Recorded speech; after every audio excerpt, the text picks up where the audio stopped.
This chapter ends where the rest of probability begins, with sums of independent random variables. Sample totals, accumulated noise, repeated trials, they are all sums.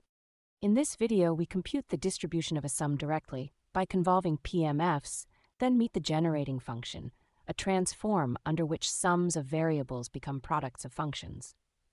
And scale everything to n variables, watching Bernoulli trials assemble themselves into the binomial.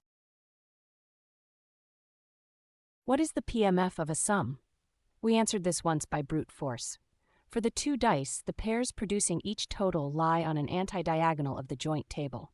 The sum's mass collects along those diagonals. Now add last video's assumption, x and y independent, integer valued. Every joint mass on the diagonal factors into marginals, and the diagonal sum becomes the mass that x is m times the mass that y makes up the rest, k minus m, summed over m.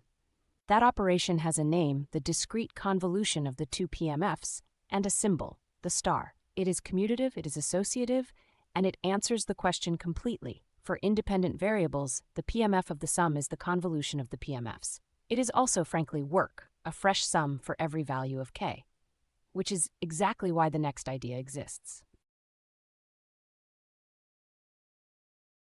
Here is one of mathematics' favorite tricks. Change representation until the hard operation becomes easy. Take a random variable on the non-negative integers and pack its whole PMF into one function. G of z equals the expectation of z to the x. Each mass becomes a coefficient of a power of z. This is the ordinary generating function, and engineers will recognize its silhouette. It is essentially the z transform of the PMF. Nothing is lost. Differentiate at 0, and the coefficients come back out.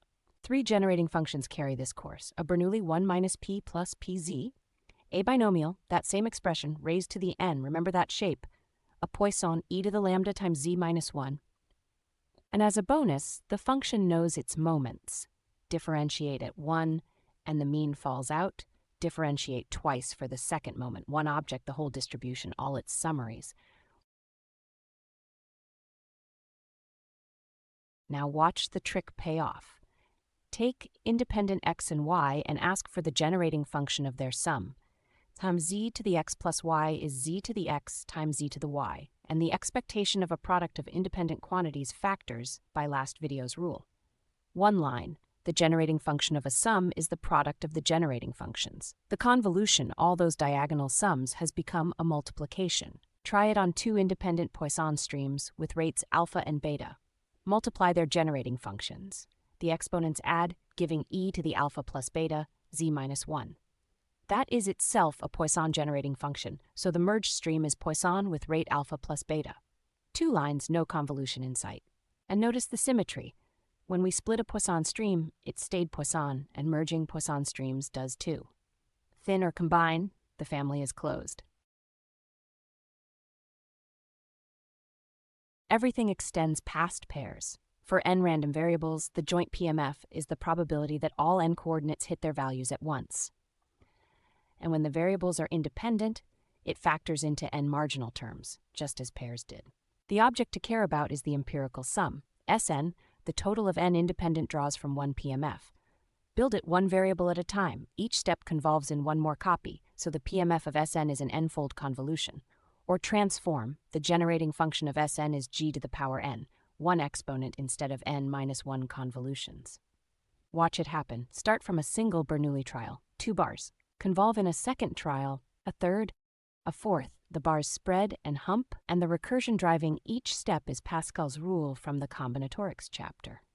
By induction, the sum of n Bernoulli trials is exactly the binomial, and on the transform side, g of z to the n is 1 minus p plus pz to the n, the binomial generating function we met 1 beat ago.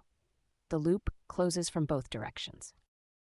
The key idea of this video and of this section: independence turns joints into products of probability mass functions, of expectations, of generating functions, and that is what makes sums of many variables tractable. Coming up next, random variables that take a continuum of values.